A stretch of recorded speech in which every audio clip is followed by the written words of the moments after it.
जी मैं अज आया मंडियाला पुनाई जिहदी तहसील कामोकी जिला गुजरांवाला पाकिस्तान हिंदुस्तान बनने तो पहले का हिंदुआ सिखां का पिंड सी ते इहदे विच जिहड़े ने सिखां दे घर हजे भी मौजूद ने जिहड़े मैं तुहानूं दिखाना। चलो मेरे नाल।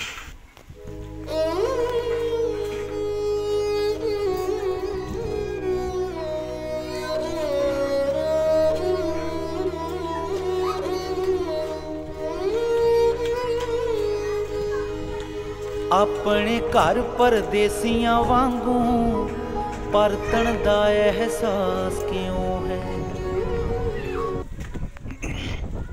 ये घर मेरा ख्याल पुराना है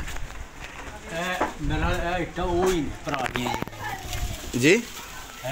ये मकान वही है पुराना सिखां दा सरदारां दा। अच्छा अच्छा अच्छा बाद दे विच फिर इन्हां ने पर्दा करके उपर चबारा बनाया। इन्हां ने फिर उत्ते ना हो दीवार कर ली ते ए खड़ा हुंदा सी। ए देखो ना जी, ए हजे तक जेड़ा ना डिजाइनिंग तो पता चलदा पिया। ये किहदा घर दस्सिया उन्हां ने? ये सरदार दा। ये सरदार दा? सरदार सिख। सरदार सिख दा। अच्छा अच्छा। ए उन्हां दा थड़ा सी इत्थे। अच्छा उत्थों दिक्कत इन्ना थड़ा ही सी चोड़ो तो।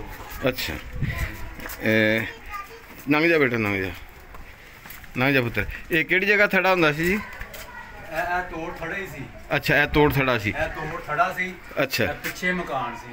अच्छा इत्थे फिर वो बैठ के ते अपना गपशप लांदे हुंदे सन। बैठ के सारे इकट्ठे गुट्ठे हो गए जो भी करदे। अच्छा ए तोड़ी है वो नंबर।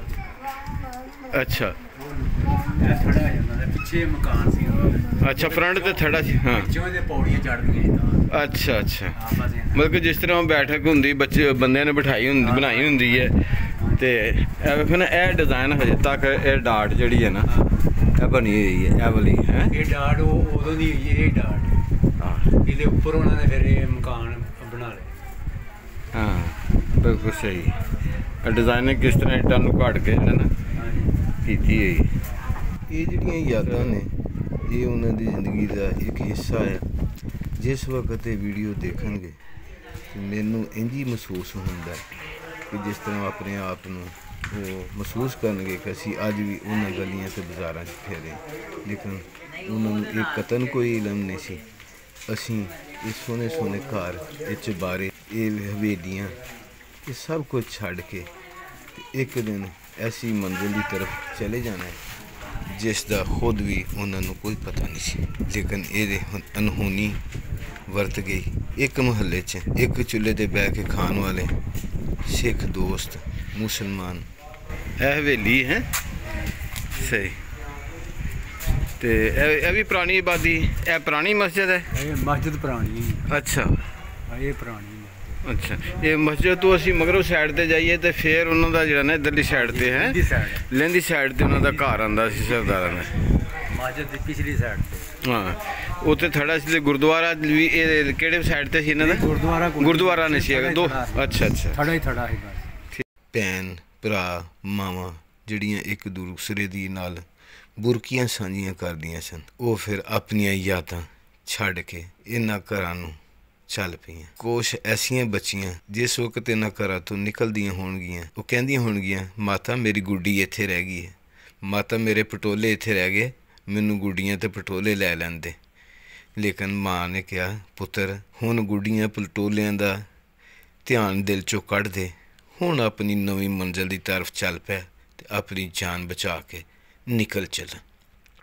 इस तरह ही सिख बच्चे भी ते मुसलमान बच्चे भी जिस वक्त पार्टीशन हुई इस तरह ही कहते होणगे कि बापू मेरी गेंद उत्थे पई हुई है, मेरी गुल्ली पई हुई है, मेरी पगड़ी उत्थे पई है तो मैनू उठा लैंद। ते बाप ने दौड़ के उहदा बांह फड़ के तो उन्होंने घर तो बाहर कढ़ दिता होएगा। वो सोचता होएगा असीं जिस घर दे विच रहिंदे सां ते माँ साडा इंतज़ार करदी सी ते बापू भी इंतज़ार करदा सी। अज उस घर चों सानू जिहड़ा ना वो खिच के ते बाहर कढ़िया जा रहा है।